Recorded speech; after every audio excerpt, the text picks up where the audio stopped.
Hey, what's going on, everybody? This is Urshel coming to you live from Chateau Metcalf today. Got a quick little word of wisdom that I want to share with everyone regarding everything that's going on and everything that we've been experiencing. Um, well over 30 years ago, back in 1988, when I hit the yellow footprints in United States Marine Corps boot camp in San Diego. Yes, I was a Hollywood Marine. And one of the early messages that we got, one of the initial things that was said to us as a platoon 2090, 2nd Battalion, second to none.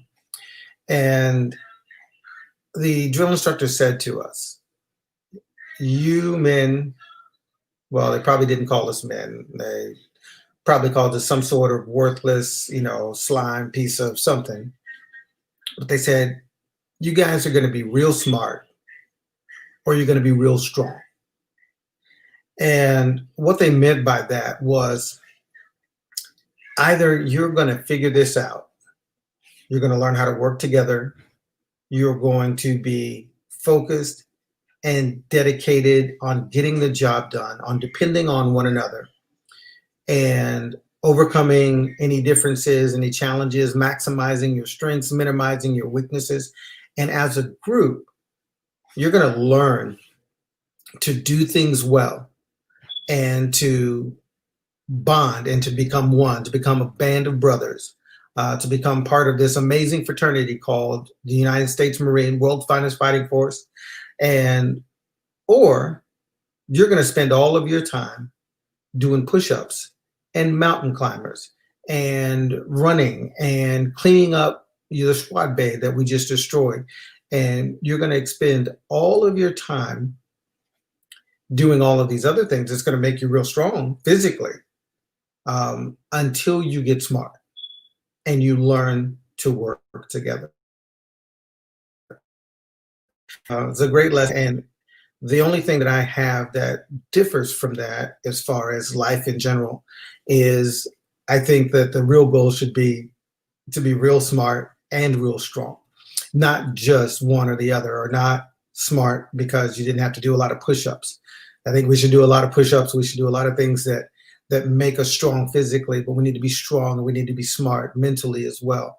And the reason why that lesson has been on my mind is because I've been thinking, like we all have, like I hope we all have, thinking about what we have as a country and what we've experienced. 2020 has been, to me, an exciting and amazing year. Of course, there's been a lot of tragedy. There've been a lot of challenges and a lot of things going on that none of us have expected. But it's also been a year of great opportunity. And it's also been a year, and we're coming up on an election, but it's been a time of great divisiveness. And you've heard me say when I've talked about other things before, that common adversity creates a common bond, or creates an uncommon bond that allows you to do more together than you would have been able to do without the adversity that came.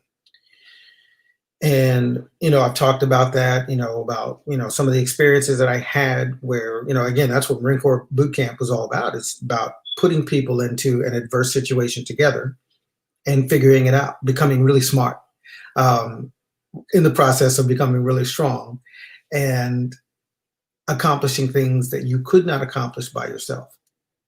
And when I think about what we've been experiencing in the challenges, and now we have, in addition to coronavirus, and it's hard to even imagine the things that were going on at the beginning of the year, but we've had so many different things that have been happening in our nation, and it's been one after the other. Now we've had hurricanes, and now we got more hurricanes coming.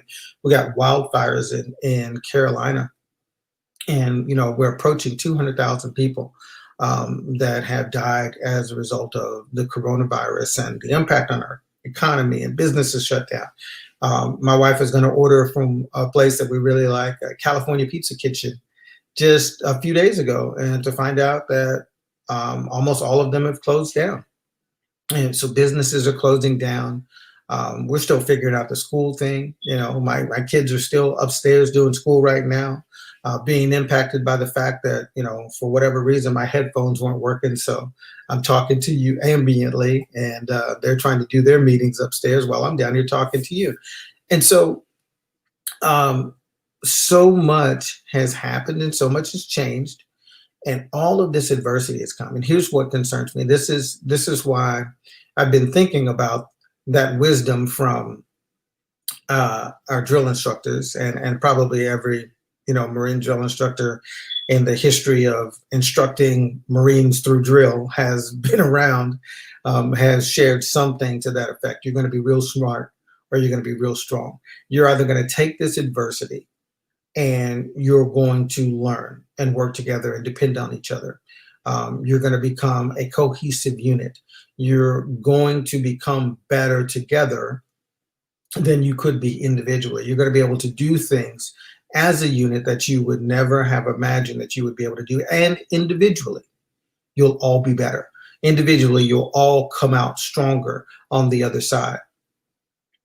And when I think about that in relationship to the adversity, the challenges, and all the things that we've been seeing and going through, there's something that's very concerning. Are we becoming better? Are we depending on each other more? Are we understanding better? We've talked on this show a million times about, you know, the lessons that we've learned about winning friends and influencing people, and having impact and optimizing, all of these wonderful words, phrases, concepts that that I believe help make us better. And one of those being, you know, seek first to understand, and not so much to be heard, but to listen, so that we can operate with empathy, and really communicate well with the people that need to. And my challenge is, and my challenge to you in just a short conversation today, because of the technical difficulties, we're not going to do this for an hour, but my challenge is, are we becoming better? Are we becoming closer? Are we getting, actually, as a nation, are we getting smarter?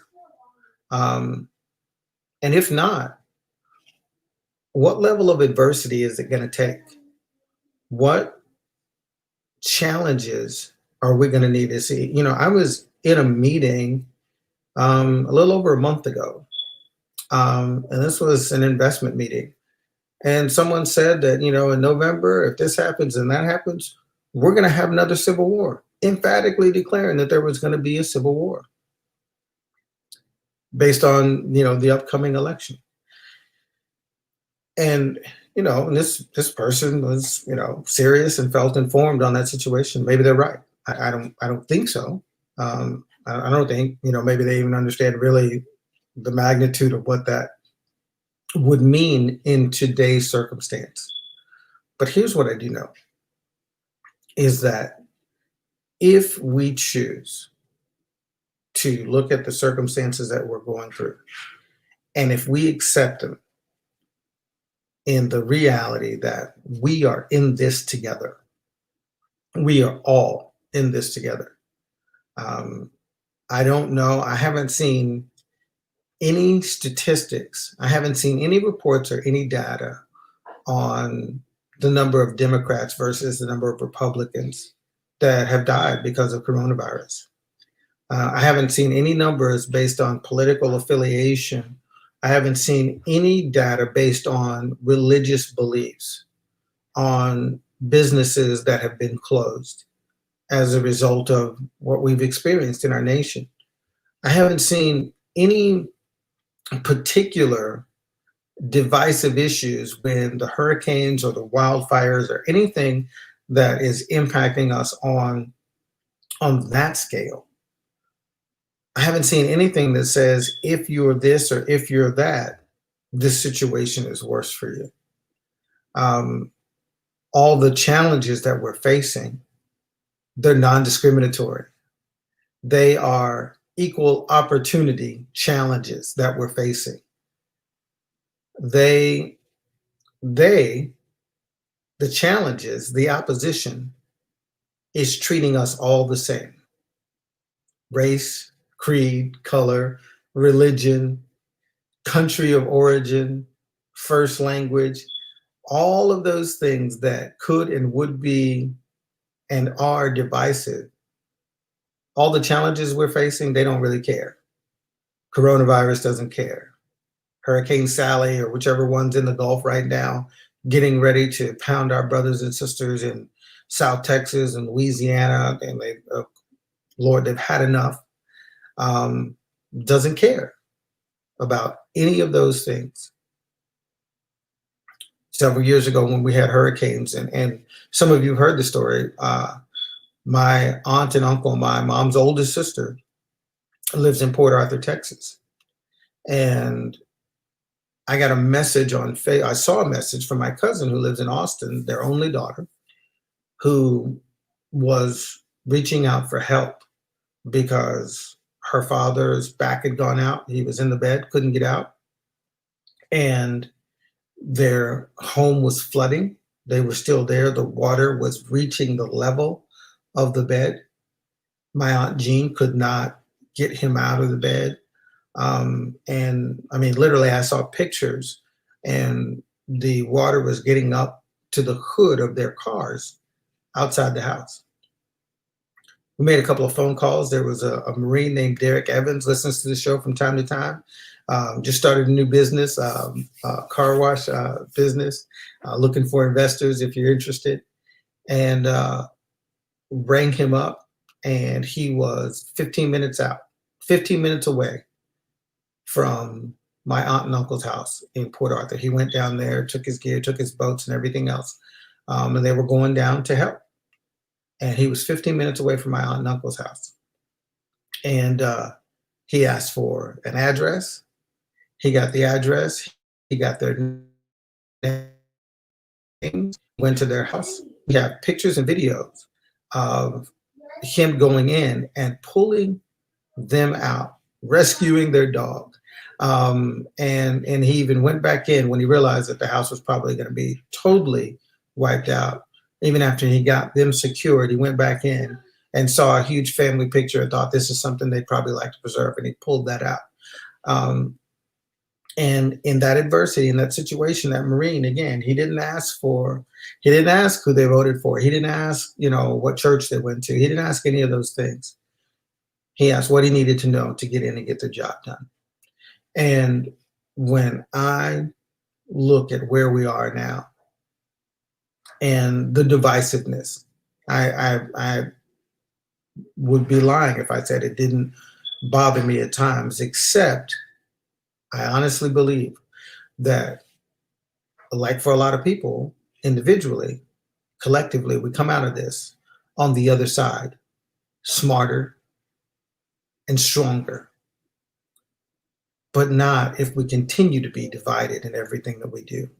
If we continue to make every situation political.